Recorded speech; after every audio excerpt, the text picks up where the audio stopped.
Samadhananya Uriyabhyanya Benganya Payanya Arinawanya Nebidanya Samadhananya Uriyabhyanya Benganya Di Donyanga Puamya Atuwadanya Daya Payanya Arinawanya Nebidanya Dinya Dumbaga Alulu Asya Yoga Udra Pugu Nyama Takune Taku Tivu Video Pola Ronya Deako Daya Kanangava Belu Kanangava Chausia Jivelu Simye Buamya Atulu Pema Lila Kejaro To Begu Abifu Yoga Pugu Nyawa Miare Da Arinwa Janko Chausia Chaumuma Tanjujin Tanjujin Chausia Chaumyu Dime Da Abit Chaumyu Abit Chaubal Tapi the Miela Tago PSC in the one Yellow Chauja so if the Chauda Abit Besra two Georgia Meluro Dudunga Dunija Minija Tunija Dime Da Sambo Da Chuza Vido The need of one of your 2 round the area, I think I'm a good. A BSC in yellow Chausia Givelu, 2 Jungareka, 2 Chausia Dibene, a bit bell, Telomina. To a bit Dibene, New Javel, Yomon Javel, Telomina. Taro Logina says, Cesatile, 2 hours, 2 hours. Thou humors of Batama, a Yejino, Kanangara, Pelu. Free lavo yeji there, Chausia Gilo Nale lavo yeji there. Thou Jaja Lila Bia, that Benganya call. Benganya near Dama Jale Jong. Bavido, Benganya to there. And near the Piani there, Pieti, Mienilu, Chausia Givelu, Miela. Thou Chausia Divene, a bit Divene, Niwe Yomosia, Daja Payanya, Arinoanya, Nebidanya. Da the Kuna de good view your polar and Yanni Molu, Dino Nyadoma, Ponyani Vel. Hiro Nyadoma Bria, the Queriani Vide, among other the boys in Matuba, Wood, the water the Kude, and the boy the Kude to the Tigger, the Nali of Duitia. Chausi Alu Sumavia, a Bibe, your most associate to the Pavida Kit. Down Bayadu Batana, Eka, we were Didi Namadi Labadi. Bayadu Batana Kanangara go Chausia Pehu Senior Buamia Nale or Payanyandi Eka Mewa Takuri and Tipa there. Dini Namani Amibomaru love the Yai. Watini Namani Payanya Arinawanya Nebida Yahudo Yandomaru Amiru love the Yai Era Bejaji Amangaro Bayanya Mavere Luingaro. Kanangara Belu Nale, a Viva Vere. Ibi Yala, a beautiful left do very, you most of the as left do very. Taja Bama Tuba, Taja the Arinawanya, Payanya, Arinawanya, Nebidanya to that. Yandomari, the Kuna to give you good only. The army of Senior Cesar, Taja Manania. You will tell them where Kong is to that. Nebidanya Zabia. Kimida Mama Kanana Brisina Namida Ahoda Nebida, Ahoda Segosa, Ahoda Padicula, Ahoda Analia Eo Benga Wabena Nebida Nubadana Nebidi Yana Daubadana Yana Tandi Sago Balido Mama Imida Kanana Ikananga Yona Diaru Edam Brisina Nama Pido, get down the Kalia to do my thing like it in my Madunia. The Pietete, Nijindi, Ahoda Nevida, Poa Lonzo, Pondale Martin. You were Chili Suaraga. Bianchi Payanya let Timida, Arinoanya let Timida, the Yoga Drapogu. Kanangawaji Chausia Alu, Mimbida, Chausia, the bit belly, Mimbida Suro. The Chausia a bit. Your twin, your Kanangara Apoma. ညီငွေလာတဲ့ယွံမုံလာတဲ့ဆက်ဆုပ်လာတဲ့နှလုံးနာလာတဲ့ဆိုတဲ့သဘောလေးပေါ်လာဘယ်နည်းမှဒီလိုဘုရားညာအာရိနဝညာကိုပြပြသားသားနားလည်ပြီးကမှတော့ခန္ဓာ၅ပါးခင်တွေ့မှုဆိုတဲ့စိတ်ဓာတ်ကတော့မဖြစ်တာအမှန်ပဲအဲဒါဘုရားညာနဲ့အာရိနဝညာပြပြသားသားနားလည်တဲ့ပုဂ္ဂိုလ်ဆိုရင်ခန္ဓာဘောခင်တွေ့မှုရှိမှာပဲခန္ဓာမှုခင်တွေ့မှုခန္ဓာ၅ပါးပေါ်ခင်တွေ့မှုမရှိတော့ဘူးရှိတော်ဘူးဆိုတာလက်ရှိခန္ဓာကြီးတော့ပြည့်ရမယ်ပြောတာမဟုတ်စိတ်ဓာတ်ထဲမှာပေါ်လာတဲ့သဘောလေးပြောတာအဲ့လိုစိတ်ဓာတ်ထဲပေါ်လာတဲ့သဘောလေးများဖြစ်ကြရဲ့လားလို့ပြန်လဲစဉ်းစားကြည့်ရှိကိုသာမဲ့မဲ့မောင်းမောင်းနဲ့နာကျင်တဲ့ဆန္ဒတည်းများနောက်ကြောင်းကပြလာတဲ့သဘာဝတော့ဒီနေရာတော့ဒီစိတ်ဓာတ်မျိုးပေါ်မှဖြစ်မယ်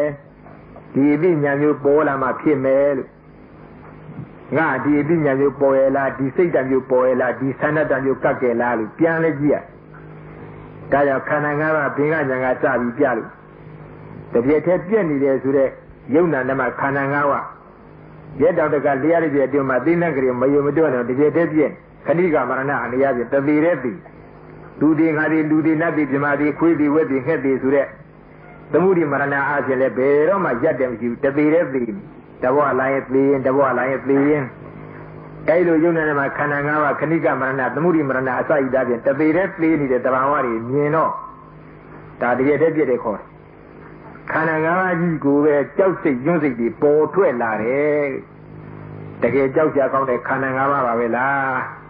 ငါတို့ခန္ဓာ၅ပါးအကြောင်းကောင်းကောင်းမသိခင်တော့ခန္ဓာ၅ပါးတကယ်ခင်တွယ်စရာမိတ်ဆွေတပွဲလို့တကယ်လည်းမဲ့မောတကယ်လည်းယူရတကယ်လည်းသိမ့်ပိုက်တကယ်လည်းမြတ်နိုးခဲ့အခုတော့ခန္ဓာ၅ပါးရဲ့အကျိုးအပြစ်တွေပြတ်ပြတ်သားသားနားလည်လာတဲ့အခါကျတော့ခန္ဓာ၅ပါးတကယ်ကြောက်စရာကောင်းတဲ့တရားကြီးပါလားလို့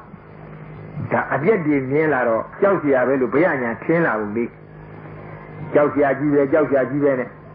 ဒါဘုရားညာလည်းကြောက်เสีย6မျိုးလည်းပဲထိုးပြသွားပါပြီအဲဒီကြောက်เสียကြီးပဲလို့မြင်လာတဲ့အမြင်ကိုပဲထပ်ပြီးတော့တခါဆင်ញင်ပြန်တော့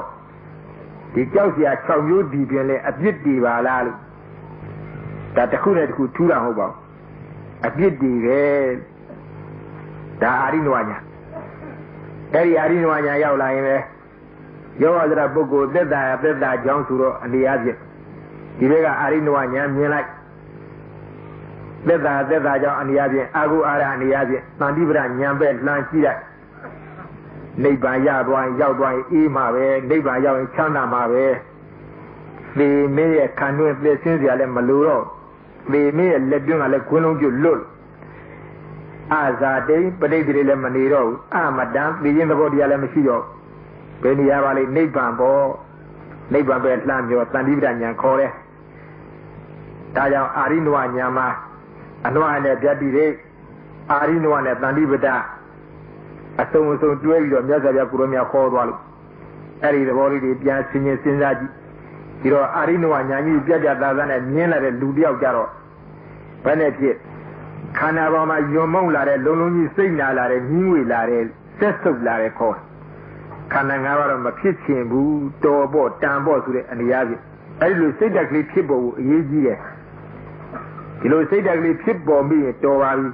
လက်ရှိဖြစ်ပြီးသားခန္ဓာတော်ရရောတော့စွန့်ပြရမယ်ဆိုလိုတာဟုတ်ပါဘူးမိမိကိုမိမိအသက်အဆုံးစီရင်ပြီးတော့ခန္ဓာချုပ်အောင်လှုပ်ရှားပြောတာလည်းမဟုတ်အမှန်ကတော့ဒီလိုအသိဉာဏ်နဲ့အခုပြောရဲ့ဘုရားတို့အာရိနဝတို့ဆိုတဲ့ဉာဏ်တွေပြတ်သားမြင်ခြင်းကြောင့်ခန္ဓာပေါ်မှာတကယ်ယွံမှုညှင်းငွေတဲ့စိတ်ဓာတ်ကလေးပေါ်လာဘူးအရေးကြီးဒါစိတ်ဓာတ်ကလေးပေါ်လာတော့ပြီတော့ဆိုလို့ရှိတမန်ပေါ်ခဲ့ခန္ဓာပေါ်ညှင်းငွေတဲ့စိတ်ဓာတ်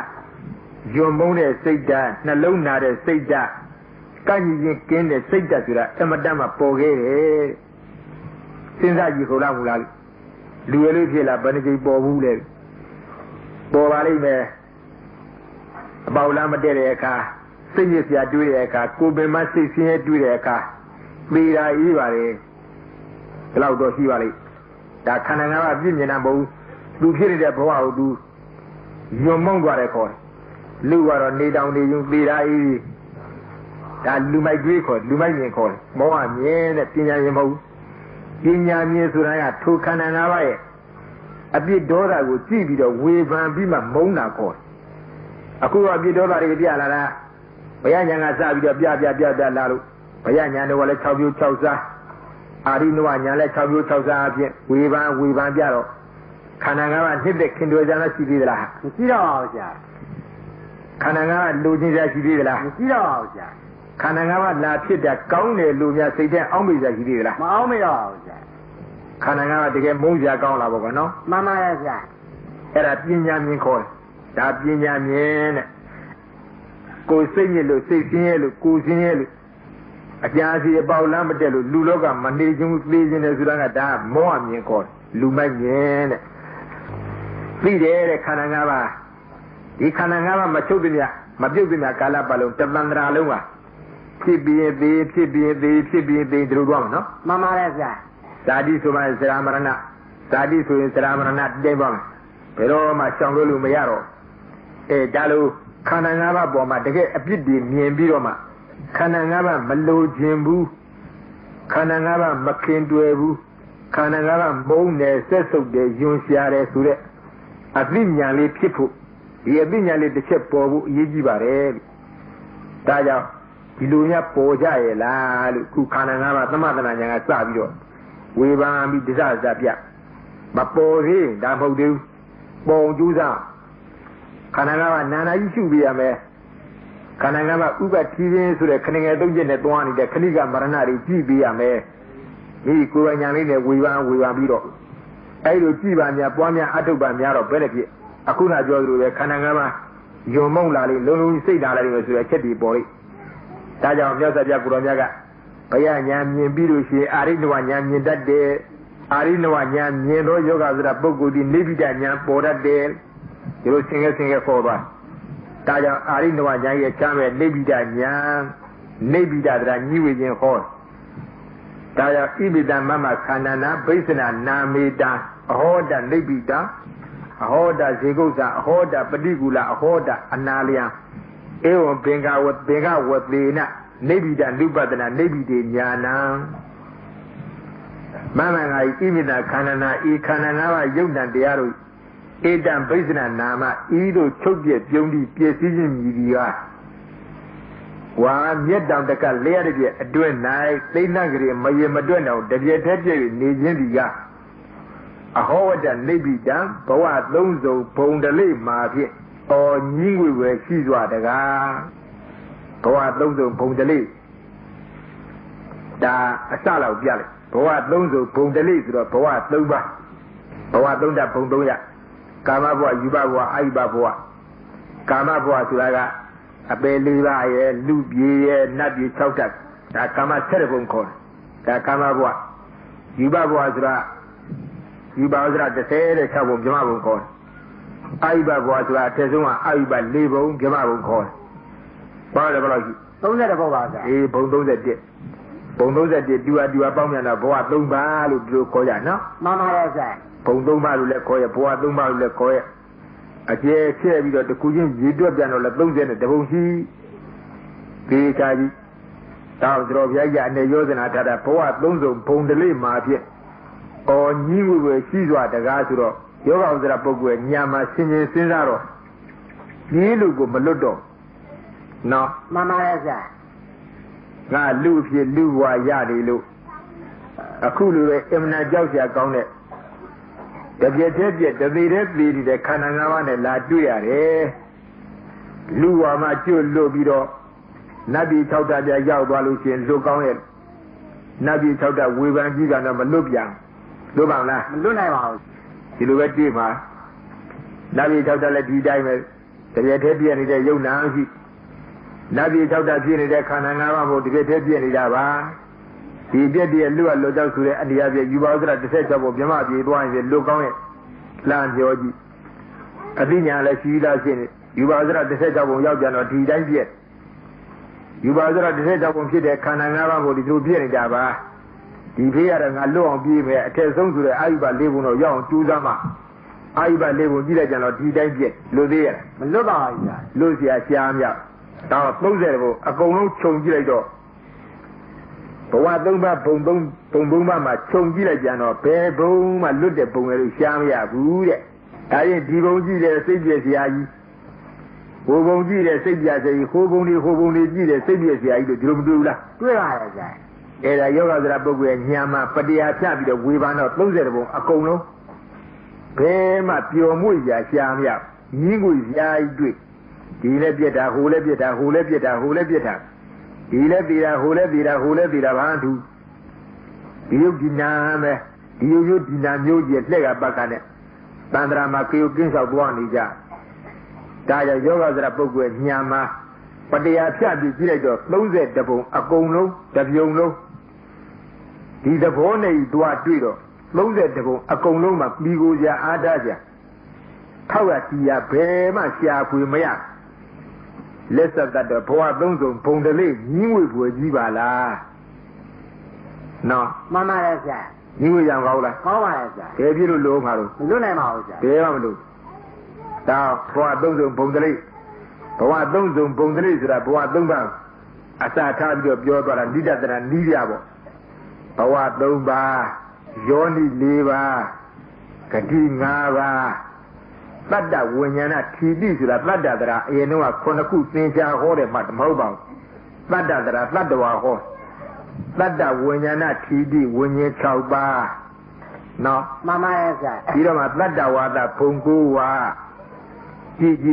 30ဘုံအကုန်လုံးဒီတိုင်းသွားနေကြဘဝ3ပါးဆိုတာကာမဘဝယူဘဘဝအာယုဘဘဝယောနိ4ပါးဆိုတာကကာဘတေကပရိသေရီ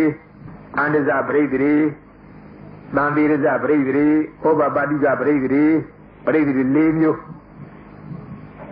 ဘယ်ဘုံသွားဖြစ်တော့ဘဝ3ပါးလွတ်ပါမလို့ မလွတ်နိုင်ပါဘူးဗျာ ဘယ်ဘုံသွားဖြစ်တော့ပရိသေရီ4မျိုးလွတ်ပါမလို့ မလွတ်နိုင်ပါဘူးဗျာ ပြီးတော့ဂတိ5ပါးတဲ့ဘဝ3ပါးယောနိ4ပါးဂတိ5ပါးတဲ့ဖြစ်ရမှာတန္တရာတောက်တော့ပြီးသွားကြအောင်မယ်ဂတိ5ပါးကဒီဝဂတိပေတဂတိမနုဿဂတိတိရိဇဏဂတိနိရိယဂတိဒေဝီချမဲ့လာဂတိ5ပါးဒီဂတိ5ပါးကိုပြည့်လို့ရှောင်လို့ရှားလို့လွတ်သေးရဲ့လား မလွတ်နိုင်ပါဘူးဗျာ ဒီထဲကြမှာပဲဒါကြောင့်ဘဝ3ပါးယောနိ4ပါးဂတိ5ပါး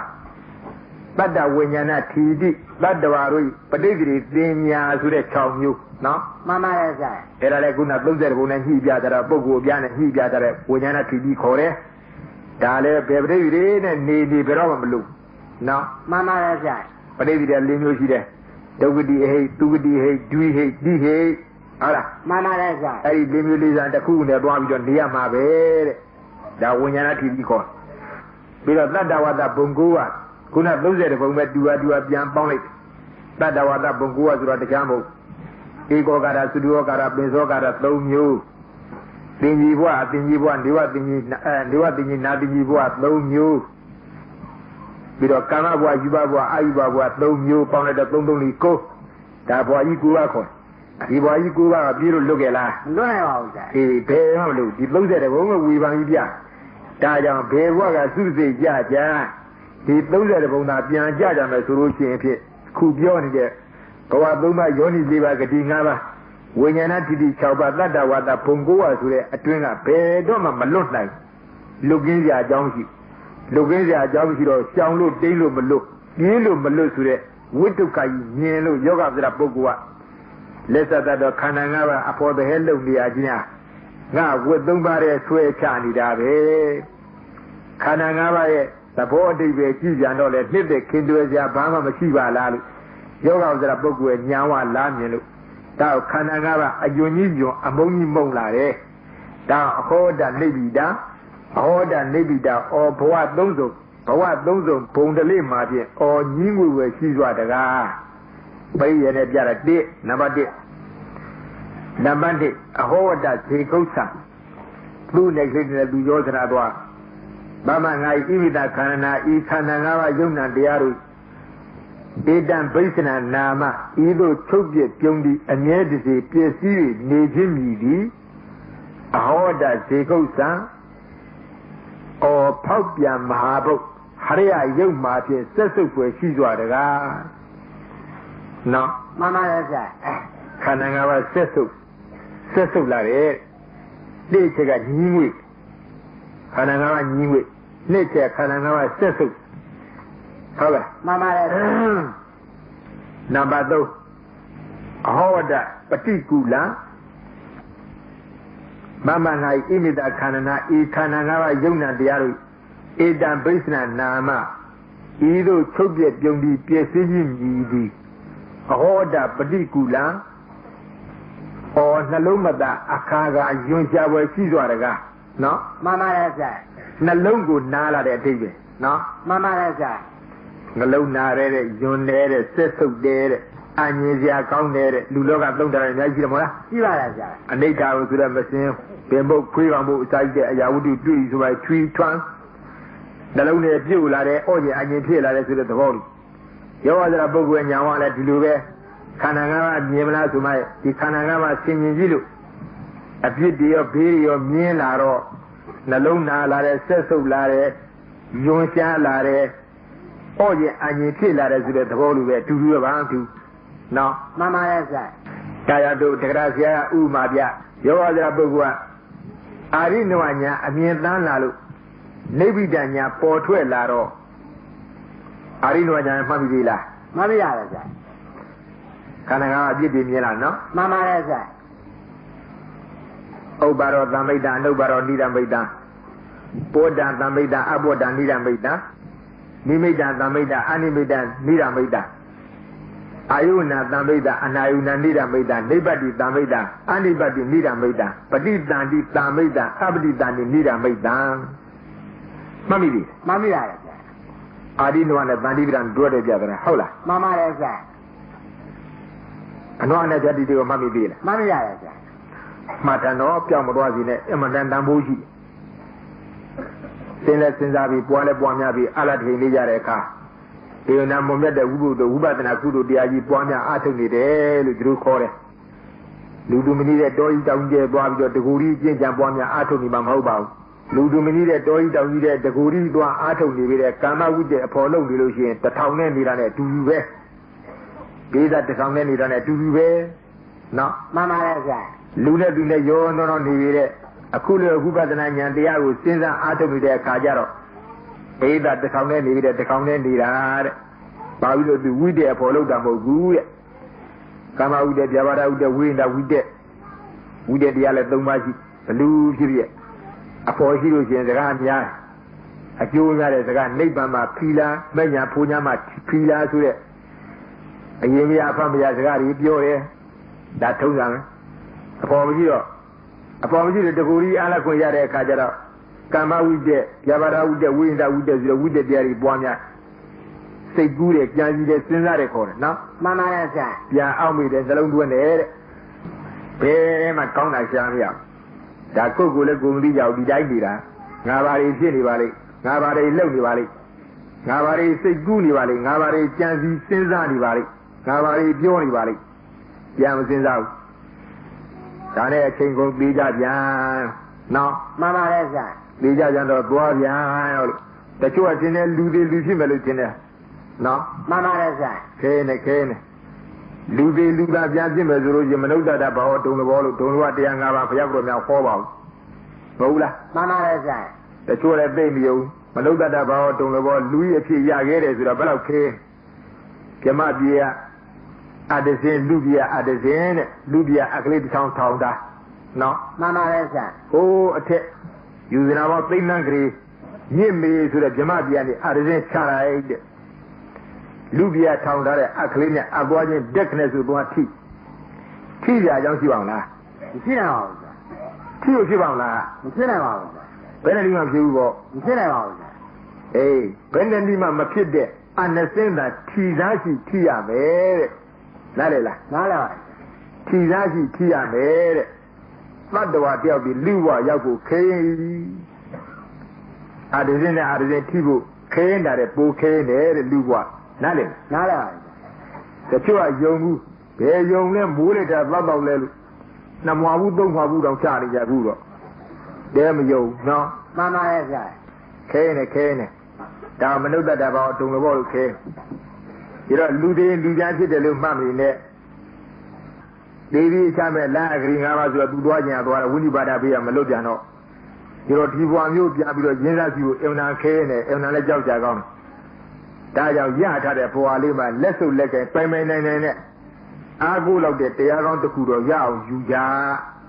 Yuda. ngà ở riêng một điều hoàng phèn là không lệ cảnh ở riêng điều đoài đâu cả nhà gì nào bữa đó biang bỏ mà làm gì bữa yo đi bữa lệ cho chỉ cho phía đoài rồi nào nhiều lên chậm gì bữa yo bao la mama đấy sao cháu bula cháu vậy thế cháu vậy thế cái gì ta mình cũ rồi mình cũng mình cái gì nhớ đi thế là thế mà đấy sao thế mi là ye mình nhớ gì đi qua ai giờ đã thế ra nó mama đấy sao làm được này thế là ta ngã rồi cái nhớ đi à bây giờ cái baby sao là mama đấy sao bây giờ bà qua thì đi à mình cho chú ra ba ra này thì đi nhà nào giàu là lúc xưa bây giờ cái baby rồi thì giờ dùng gì bỏ nó dùng gì vậy era de cho dùng này mình dùng gì bu à dùng gì để second này mình giàu giá gì bu đã bây giờ tôi chỉ đó mua cái này rồi đi ra cô này mà sai rồi bé cô lượng mà hốt rồi bé để cho nhà sau nhà quyến nhà nhìn nhà phải ra đấy cô bà mà na cô mới đi để đi nhiều khó cái ya apoi này đi đi sang là cắt ra rồi để ra điều apoi mới chỉ rồi để cô chính rồi Kama ude biawara ude winda ude zero ude de abdomane biore da polo no mama đấy sao Kama ude biawara ude winda ude Kama ude zero yubang ladang kanao yadang put abayo nga ja ao kan ko ne pat de bi do chan ji sei gu mu ji la ji la đấy sao ta chu a dwi de yo nya na taw ka de be ro leနောက်လာမှာကပါတဲ့သတင်းနားထောင်အဖော်ကြီးကိုကြောက်ခဲ့နော်မမရဲ့ဒါတို့ဒီနားလေးပြောတာဟုတ်ပါဘူးတို့ဒီနားဒါလေးစိတ်ကူးရှိပါဘူးနော်မမရဲ့ဗျာဒီနားမရှိတဲ့ညလောက်ပြင်ပေါ်လိုက်တာပေါ့ကွာဒါတော့အပြစ်မဟုတ်ပါဘူးဒါအဖော်မရှိရင်ဝိတက်နဲ့ပြောတယ်ကာမဝိတက်ငါပြအောင်ကာမုံတရားတွေကြာစီစိတ်ကူးခြင်းပြာဝရဝိတက်တဲ့ဆိုရင်စရာကြောက်ကြစရာနှောင့်နှင်းစရာဆိုတဲ့အလုပ်တွေတွေးတယ်စနော်မမရဲ့ဗျာနေကဘယ်လိုဟဲ့ထိုင်ကဘယ်လိုဟဲ့တာရီသမီးကဘယ်လိုဟဲ့ရွှေမျိုးညာတိအရေးကဘယ်နဲ့ဟဲ့မိရေးဖာကြီးကဘယ်လိုဟဲ့စီးပွားကြီးကဘယ်လိုရောင်းရေးဝယ်ကဘယ်လိုနော်မမရဲ့ဗျာဆိုရင်မကဲကြောက်ကြခြင်းဆိုတဲ့အလုပ်တွေတွေးဒါပြဘာရဝိတ္တေခေါ်ဝိဒဝိတ္တဆိုတာကိုနှိမ့်ဆက်ညှင်းမှန်းစရာစိတ်ညစ်စရာပင်မန်းစရာဆိုတဲ့အလုပ်ကြီးတွေးဝိတ္တ၃မျိုးနော်မမရဲ့ဗျာအဲ့ဒါအဖော်လို့တယောက်တည်းနေတဲ့အခါငါတယောက်တည်းလေအဖော်လည်းမရှိအလုပ်လည်းမရှိသေးဘူးငါနားနေတဲ့အခါကွန်းလေးဆိုင်ဆေးလေးဝိုင်းဆိုလိုပဲငါသင်ကြတန်းကြောင့်လိမ်မာထားတဲ့ဝိပဿနာတရားလေးတွေပြန်ပြီးတော့ဝင်စားပါဦးမယ်ကောင်းလားကောင်းပါရဲ့ဗျာအမှန်ကောင်းအဲ့ဒါမျိုးစိတ်ကူးမရဘူးစောစောကပြောသလိုဝိတက်၃ပါးဖော်ထားတယ်အဖော်ရောက်လာကြပြီတဲ့ဟိုဒီကဆိုလိုပဲရောက်လာရင်ဘာလို့ဒီလိုဘာလို့သူနာမှာပေါ့သူသိကြတာမင်းပြောသလိုပဲတိရစ္ဆာန်ဆိုတာခွေးခေါ်တာပဲဒါသိကြတယ်နော်မှန်ပါရဲ့ဗျာမှတ်တာတိရစ္ဆာန်ဆိုတာခွေးမှတိရစ္ဆာန်မဟုတ်ဘူးနွားမှတိရစ္ဆာန်မဟုတ်ဘူးခွေးစကားပြောမှတိရစ္ဆာန်စကားမဟုတ်ဘူးနွားစကားပြောမှတိရစ္ဆာန်စကားမဟုတ်ဘူးတိရစ္ဆာန်ဆိုတာတီရောအစ္စတိဖြင့်စတိကတိဒီတိရိစ္ဆာတီရောမေဖို့မှဖီလာအစ္စတိဖြင့်စတိကတိဒီပြောတာဆိုတာဣတိတသမထိုးကြောင့်တိရိစ္ဆာမြည်ဆိုတော့မေဖို့နဲ့ဖီလာစကားပြောရင်တိရိစ္ဆာစကားတဲ့နော်မှန်ပါရဲ့ဗျာခွေးစကားတွေဖြစ်မဟုတ်လားဖြစ်ကုန်ပါပြီဟမ်မေခွေးစကားတွေပြောနေတာပဲဆိုဆက်စကားနားပေါ့ကနော်မှန်ပါရဲ့ဗျာအမှန်တော့ဟုတ်ဘူးလားဟုတ်ပါရဲ့ဗျာဒါကြောင့်ဒီတိရစ္ဆာန်များခွေးဝဲကြက်ခဲ့နွားအစာကြီးတဲ့တိရစ္ဆာန်များသူတို့ပြောနေတဲ့ဘာသာပါရစကားတွေကစဉ်းစားကြည့်သားမညာပူညာရတော့ဟုတ်ကဲ့လားမဟုတ်ပါဘူးဗျာမညာပူညာအဖီလာပြည့်နေဘူးလားဖီလာကြီးပါဗျာအဲ့ဒါကြောင့်အဲ့ဒီကောင်တွေတိရစ္ဆာန်လို့ခေါ်တာများသောအားဖြင့်နော်မှန်ပါရဲ့ဗျာများသောအားဖြင့်ဒီကောင်တွေတိရစ္ဆာန်လို့ခေါ်ကြီးဘာဖြစ်လို့ဒီကောင်တွေအော်တာဟစ်တာခေါ်တာငင်တာပြောတာဆိုတာဆိုတော့စကားတန်တွေဟာတဲ့မညာပူညာမှာဖီလာဆိုတဲ့အတန်တွေတဲ့တို့မဟုတ်လားမှန်ပါရဲ့ဗျာဒါဖြင့်ကောင်းပြီလူကလည်းပဲမညာပူညာရကြောင်းမဟုတ်ဘဲနဲ့ခုနပြောသလိုမဟုတ်တာတွေလျှောက်ချက်ပြောနေတော့ဟောမညာပူညာနဲ့ဖီလာဖြစ်နေတယ်ဘူးလားဖီလာကြီးပါဗျာဒီစကားပါစကားတော့ခွေးစကားပါအေးဟုတ်ပြီဒါမင်းကပြောတာခွေးစကားနော် Mama is Come here. Maria is Tirisana Katare, Mega Katare, Mega Katare. Sagadum you matter. Tirisana Katare, Mega Katare, Mega Katare. No? Mama is Tirisana Katazura, Puja was Rabo. Kamalu Shin Yosi, Menya Punya, Pira Pitas Gari. Nare. Nara. Mega Katazuraga. Now you are doing ya down to the Kudu come out at the end of the Sagat Yosu Jen, a Mega Kata, no? Mama is Mega Katare. Menya Punya ya down the other Yosu Jen. Sagadu Yula. Don't you ask?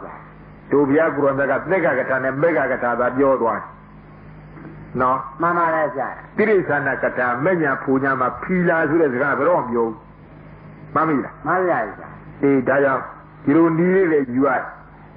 Go on a Jonesy. To the valley a Jonesy. Biro and Mesoria Guromia, Sunja Gate, Muria Telepan, he says, I let the rock. Luduliva now to the Gugu Nalia. Nara Modari Bioni Bo. Nabion as Raria Trasan Zagari. Amalu Shin now Biolemus Rokuiga was Rari. Now, Mama is Benya Punyama Pila to the Gari Pit, Tangible to the Gari Pit. Bajang Piazza Jang Dashin Jang Yajang Juajang Yaisi Trizanagata Trizanagata Razagatare Anagatare Panagatare Nigamagatare no Mama is Yazagatazura Suane Badabotari Georgian Anagata Panagatazura Tame Apio Yamaga Asabang the Badata Georgian no Mama is Nigamagatazura Nigungas and the Bodu Nepade Georgian No, Mama is the Kudole Nanga Ekata. No, Mama is Ubadi Dibadi Nebade de Nanga Ezari Georgia. Baula. Mama is Era Yadis and Nagatari. Pamalu Sino Kinsin in the Duru Joro. Padariwa. Kuja was a Hey ho. But a million. Then I want to do it a minute of Ogong. Maybe you're an Azorabo, no? Mama is Hey. Tirisana Katare, Mata Bija Mata. You know, Luciga Teresa Masibadi, Makia Makina of Bioli. I choose you one about the Bioli, Romola. Mama is Yamu own about the Bioli, a Kura Mabu, a King on Khan, a King Show. Every time I use Tirisana Katare Makariven. Titama, Malu Mondare, Conchosaga, a dim Georgians of Bari. No, Mama is Giao xà vi con nào bé Bibi nào hòa ra rồi đâu Em nào giao xà con Đang phải là ba rồi Tôi ba rồi chân năm rồi sẽ gặp vô số nhân số là chi đi Của chi đi đi ba lại Em nào mà giao xà con Đào ghi sẵn là cái trạm bên nhà phụ nhau Pila xích để sẽ đi Vô số nhân Ê ra đi vô ni mẹ asa Vì năng ngạc giá để thả vào lý Ở trên những tay mình đi nô ni Ở chỗ nhau là Nhau Giá để lùi bao nhiêu lệ Em đã mà chi dùm nhà nó Mama is Cô lệ thì Đó thì là cú đủ lệ phía Đeo này đeo suy nuôi đeo này đeo mì miang Đó là Mama is Ngà đơn đi nhá đi vậy Đi ngà này Ý cô mà đi đâu Nhó nhà xí ra nên lái sao qua Thế nên này sao qua là Bửu hình ra bà sẽ gặp vô đâu hả Bê đi á rồi Tên là lấy đặt đẹp hả Bê xua rồi tên là ông chua bị lấy nà hả Tên là bị ra để phê ní nhà Bấu cha sáng ra Hí nô đi ra mà bê hả Làm lắng nó ra mà rồi Ngà thế nên này rồi lái sao Hú yào kì yào này Anh nàng ra bê sao đoán Tại giáo mà vô rằng giàu Ai chỉ giả đi con nào Tại giáo mà vô rằng giàu Tại vì rồi vô rằng nó giàu vậy Bố bạn thì áp cái nhà bê lưu xu la Thế vậy thì mấy đứa điều cả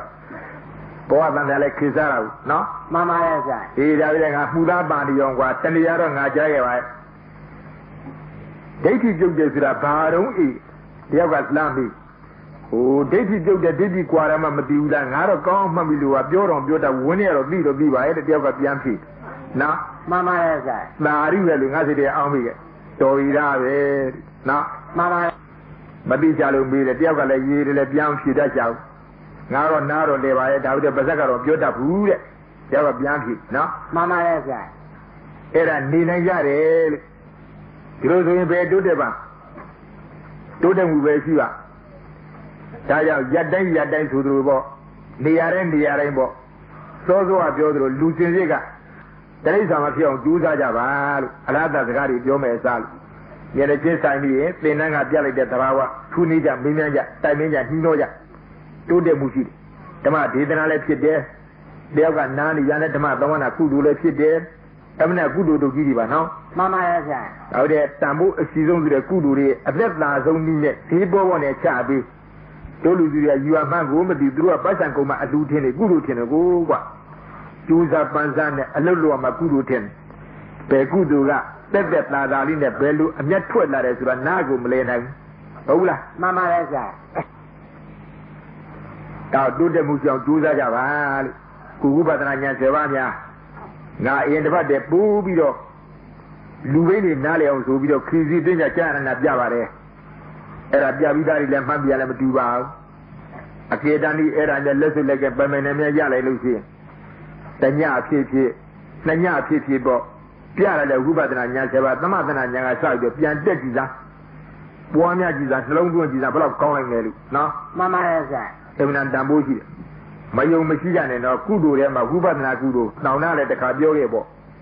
ဝိပဿနာပွားများနေတဲ့ဝိပဿနာကုသိုလ်ကမက်ကုသိုလ်တဲ့အတက်တန်းကြတယ်လို့တခါပြောခဲ့မှတ်မိသေးလားမှတ်မိရတယ်ဗျာတချို့ကတော့ယုံမှမဟုတ်မယုံရင်လည်းနေယုံရင်လည်းယုံပေါ့ရသော်ပြကိုရမတိုက်ရခေါ်တာတခါဆရာလည်းဖွင့်ထားသုလိမုချောအမောထွတ်တတ်ထားတဲ့အိမ်မှာပေးချကြည့်ပါဟိုဥပမာပြသွားတာအိမ်ခေါင်ဘုံထိတ်ကြကတို့ဘာခေါ်လဲစိန်တောင်လေးပန်းတောင်လေးခေါ်မှာနော်မှန်ပါရဲ့ဗျာအချုံလေးတမ်းတောက်လားတတ်ပါရဲ့ဗျာအခုကိတော့မရှိဘူးကရှိရတော့လောက်ကြပါတယ်အတိတ်ပြအိမ်တော်ဘုံဆိုလို့ချင်းအဲ့ဒီအဖီတောင်ကနေပြီးတော့အမိုးထိတ်ကနေပြီးတော့ဒရင်စွန်းလူဟာလေးတတ်ဘူးလားတတ်ပါရဲ့ဗျာအဲ့ဒါသုလိမုချွန်ခေါ်တယ်မကုဒတရာအဲ့ဒီသုလိမုချွန်နဲ့တူတဲ့ဝိပဿနာကုသိုလ်ကနော်မှန်ပါရဲ့ဗျာဝိပဿနာမှာတပါးသောကုသိုလ်တွေကတော့အချင်းရနယ်လေးနဲ့တူတယ်တဲ့ဟုတ်လားမှန်ပါရဲ့ဗျာအချင်းရနယ်နဲ့ခုနပြောတဲ့သုလိမုချွန်လေးနဲ့လူကထက်တန်းကြသုလိမုချွန်ကထက်တန်းကြပါအေးသုလိမုချွန်ကထက်တန်းကြနော်မှန်ပါရဲ့အချင်းရနယ်နဲ့တူတော့အလုံးသောကုသိုလ်ကောင်းမှုတွေကတဲ့သုလိမုချွန်အမွန်ကလေးကိုမောပြီးနေကြတယ်တဲ့ဥခိုက်နေကြတယ်တဲ့ဟုတ်ကဲ့လားမှန်ပါရဲ့ဗျာသူ့အောက်ကကြီးပေါ့ကနော်မှန်ပါရဲ့ဗျာဒါလိုပဲရှိတဲ့ကုသိုလ်တွေအကုန်လုံး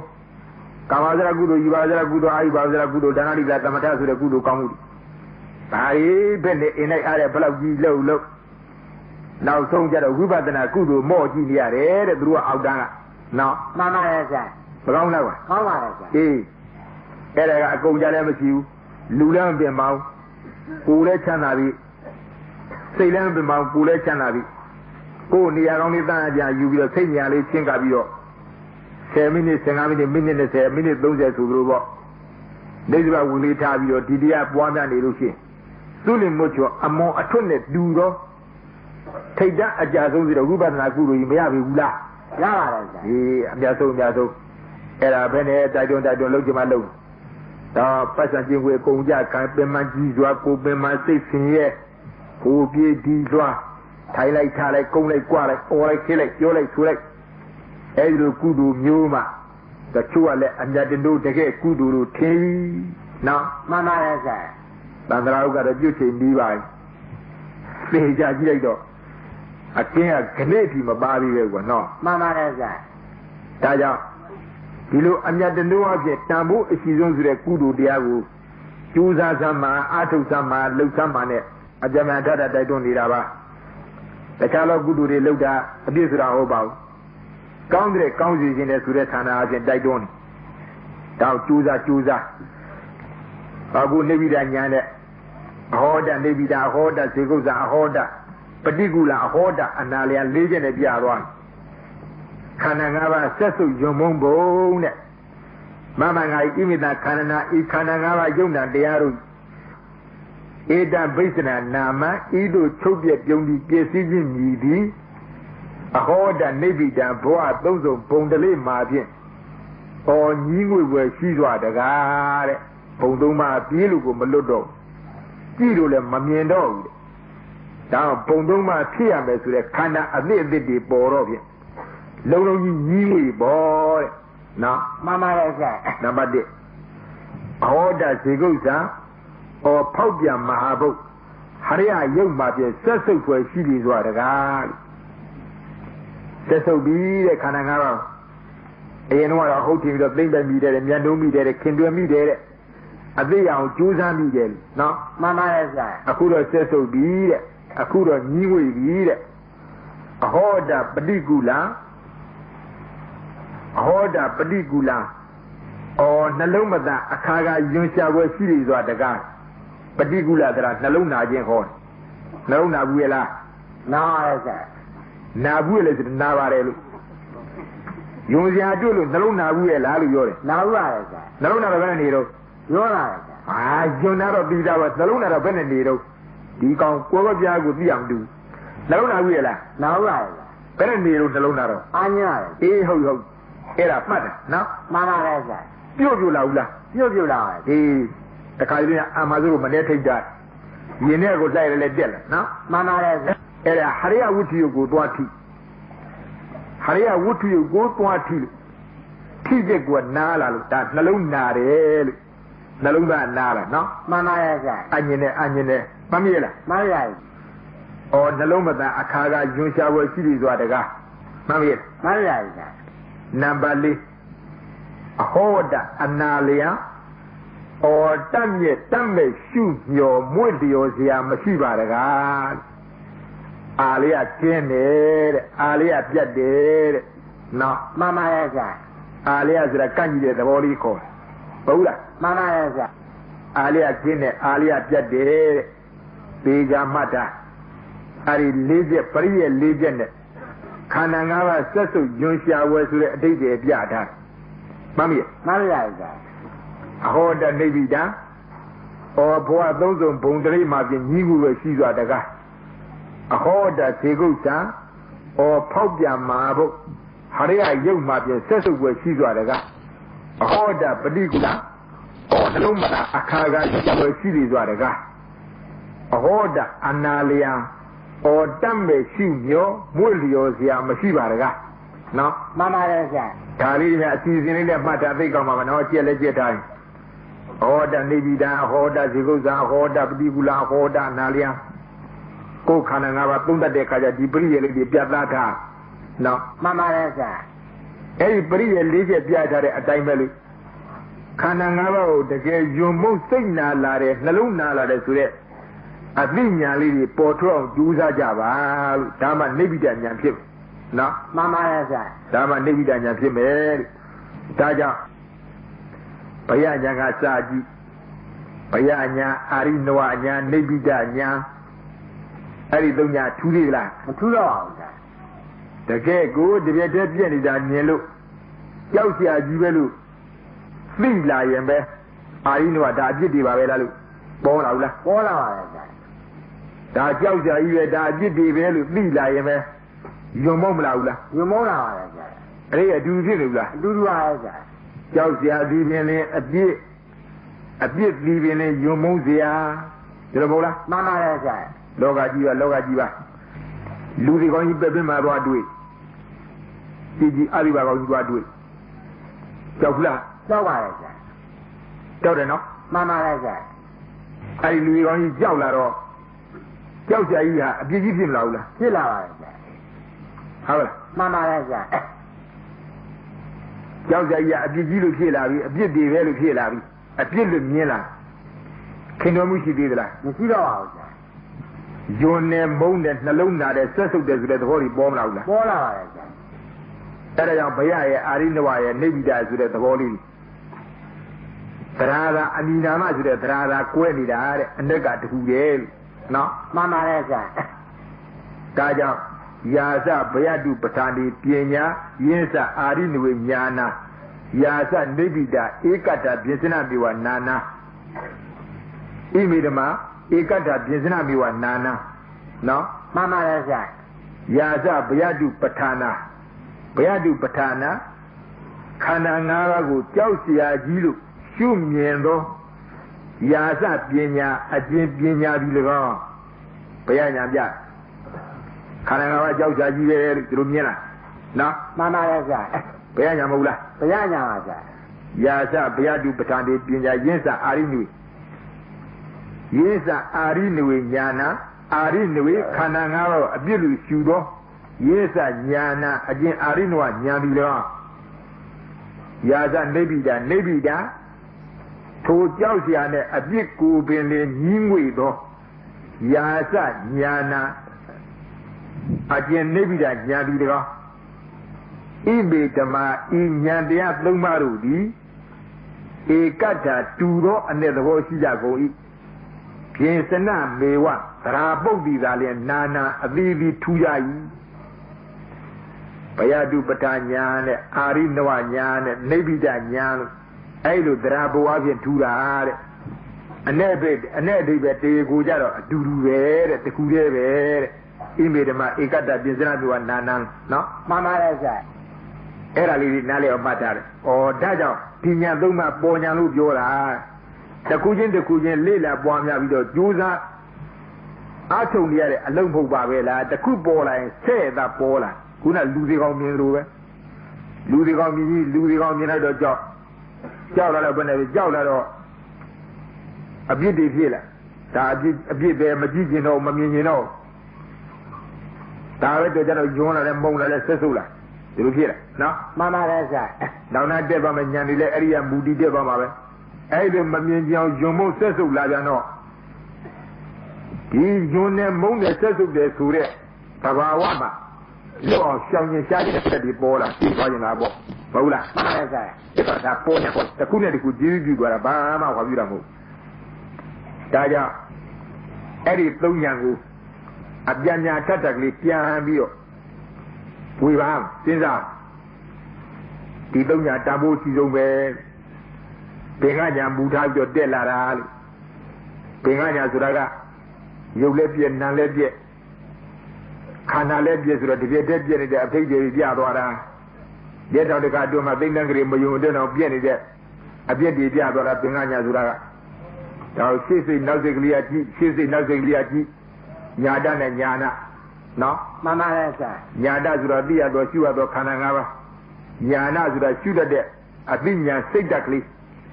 ဒါခန္ဓာ၅ပါးရှုရတော့ခန္ဓာ၅ပါးပြည့်နေတဲ့အပြည့်ကိုလည်းရှိရတယ်ရှုရမယ်ဒါကိုလည်းအနိစ္စပြီးတော့ဒီခန္ဓာ၅ပါးပြည့်နေတာကိုပဲရှုမြင်နေတော့ဝိပဿနာစိတ်ကလေးကိုလည်းပဲရှေ့စိတ်နောက်စိတ်ကလိုက်ကြည့်ပြည့်သွားကြံပေါ့ပြည့်သွားပြန်ပေါ့ပြည့်သွားပြန်ပေါ့ဒီလိုလိုက်ကြည့်ဒါညာနာတောင်ညာတညာနာဥဘောဓမဝိပဿနာဥဘောဓမဝိပဿတိနှစ်ပါးစုံတူယူညီနဲ့ဒီရုပ်တရားနံတရားနှစ်ပါးသလုံးအကုန်လုံးရှုမြင်ပွားများအားထုတ်လို့အပြည့်တွေဒလစမြင်လာပြီဆိုမှဖြင့်ဒါဘင်္ဂညာအမြင်သားနဲ့ခေါ်ဒီလိုအပြည့်တွေမြင်လာဆိုမှပဲစိတ်ထဲဘယ်နဲ့ဖြစ်လာတယ်ကြောက်ကြကြီးပဲဒီလိုဖြစ်အဲဒီလိုကြောက်ကြကြီးပဲဖြစ်ဆိုတာကဘာလို့ဘင်္ဂညာအမြင်သားလို့မြင်လာတဲ့ဘယညာပဲဒါဘင်္ဂညာအခြေခံထားပြီးတော့အဲ့ဒီဘယညာကပြန်ပြီးတော့ဒီညာ၃ပါးကိုတော့လက်ကင်ထားပြီးတော့ပွားများကြည်စမ်းပါဘယညာခန္ဓာ၅ပါးဒီကြောက်เสียအလွန်ကောင်း၏ကြောက်เสียအလွန်ကောင်း၏ဥပ္ပါရောဘယံကစပြတဲ့ပရိယေ၆ပါးဥပ္ပါရောဘယံပရိသေနေခြင်းဒီကြောက်เสียကောင်း၏ဘုဒ္ဓံဘယံပရိသေနောက်သုတိအောင်တဘွားလုံးနေရခြင်းဒီကြောက်เสียကောင်းခန္ဓာ၅ပါးနိဗ္ဗိဒံဘယံခန္ဓာ၅ပါးဖြစ်လာတဲ့အချိန်ကစားတိဘုမကသင်္ခါရဓမ္မငါးကြအောင်ကံကုန်နမိတ်တွေနဲ့တွေ့ကြုံဆုံစည်းရခြင်းဒီကြောက်ကြကောင်းအာယုဏကုသိုလ်ကံအကုသိုလ်ကံနှစ်ပါးကိုကြိုးစားအားထုတ်ခြင်းဒီကြောက်ကြကောင်းခန္ဓာ၅ပါးကြောက်ကြပြီးပြောနေနိဗ္ဗာန်ဒုတိယဘောကစပြီးတော့နိဗ္ဗာန်မရောက်မြတ်ဘဝတဲ့ခန္ဓာအသစ်တွေဖြစ်တာကြောက်ကြကောင်းပဋိသန္တိဒုတိယဘောကစနိဗ္ဗာန်မရောက်မချင်းပဋိသေဆက်ကနေရာချင်းနဲ့ကြောက်ကြကောင်းအဲ့ဒါအဖြစ်တွေပြကြတာဒါလည်းပြေကြတာတော့မရှိဘူး။နောက်ဒီပြစ်တွေပြန်ဝေဖန်တော့တကယ်ကြောက်เสียဆိုတဲ့စိတ်တွေတကယ်ကြောက်เสียကောင်းတယ်ဆိုတဲ့ကြောက်စိတ်ကလေးပေါ်လာပါလိမ့်မယ်။ဒီတိုင်းမရှုမြင်မဲနဲ့အာမထုတ်ပဲနဲ့ပြစ်တာမဆိုဘာမှလည်းကြောက်အောင်ကြောက်เสียလည်းတွေ့အောင်မဟုတ်။တော့ခန္ဓာ၅ပါးဟာလက်ရှိပြစ္ဆုတ်ပံဘဝနဲ့ဖြစ်ပေါ်နေတဲ့အပြစ်တွေလောင်လာရတအနမတကအ အနာကတသန္တရာလုံးနဲ့ရေတွက်လို့မကုံဆုံးနေတဲ့ဘွားပေါင်းများစွာဖြည့်ဦးမယ်ဆိုတဲ့အပြစ်တွေအဲ့ဒီအပြစ်တွေပြစ္ဆုတ်ပန်တဲ့အနာကတွဲပြီးတော့ပြကြတဲ့ဘုရားအဲ့ဒီဘုရားကစပြီးတော့ပြန်ဆင်ញင်ကြည့်ပြီးတော့ဘုရားအမြင်သန်းတော့အာရိနဝညာပေါ်လာတယ်အဲ့ဒီအပြစ်6ပါးပြီးပြီလေကြောက်စရာ6ပါးပြီးလေအပြစ်6ပါးလို့ဒီလိုနားရနော်မှန်ပါတယ်ဆရာပြန်လေးလာကြည့်ဒီနေရာတော့အထူးသဖြင့်တိုက်တွန်းပါတယ်ဘုရားညာကစပြီးတော့ခုပြတဲ့နိဗ္ဗိဒညာအထိပေါ့အဲ့ဒါလေးရေးလဲရေးမှတ်လဲမှတ်ကျဲလဲကျက်သူပရိယေလေးနဲ့သူကပ်ပြီးတော့မှတ်ပြီးတော့ဒီညာသုံးပါးမှာဘုရားညာတတ်နိုင်ဘုရားညာပွားများအားထုတ်ပါဒါအခြေပါပဲဘုရားညာပြကြတာဘုရားတုပဋ္ဌာနာညာနာဧကမေဝတိနာမတိလောက်ပြီဆိုတဲ့ဘုရားညာလူရင်းမဲ့သူပေါက်လို့ရှိရင်သူမြင်လို့ရှိရင်အာရိနဝညာနဲ့နိဗ္ဗိဒညာကပေါက်ပြီးသားနော်မှန်ပါတယ်ဆရာဒီညာပဲတဲ့အမိသုံးပါးရအမှန်ကတော့ဘုရားတုပဋ္ဌာညာမှာပဲတဲ့ဘုရားညာမှာပဲတဲ့အမိသုံးပါးသွားရအဲဒါဒီညာတစ်ခုတည်းကိုပဲထုံးလို့ချီရည်လို့တော့ပေါ့ဥပ္ပါရောဘုရားငါစာပဋိသန္ဓေဘုရားထီအောင်အဲ့ဒါလေးအပြန်ပြန်လန်းလန်းနှုတ်တဲ့ရအောင်ကျက်အတက်ကလေးယောဇနာ